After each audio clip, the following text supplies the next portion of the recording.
বাউল, আমি তো তোমার মনের খবর আজও পাইলাম না। কি গো, কথা কও না কেন? তোমার এই কথার উত্তর দেওয়ানোর সময় আমার এখনো আসে নাই। কবে আইব কইতে পারো? তা তো জানি না, তবে এইটুকু কইতে পারি, আমার যে নিয়ন্ত্রণ করে তার নির্দেশ পাইলেই আমার কিছু কম লাগবে না।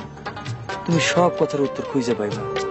কারে দেখাবো মনের দুঃখ গো, আমি বুক চিরে